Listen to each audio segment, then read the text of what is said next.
kafanın önüne geçeyim.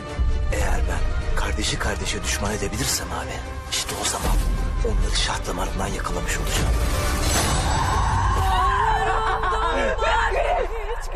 Sen fena ettin onu bize sen. Yeter la yeter.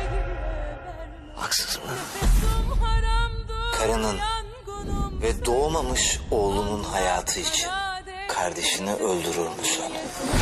Nefes o şerefsizin yanına gitti ya. Ben zaten öldüm abi. Sen kes şunu la. Yap şunu.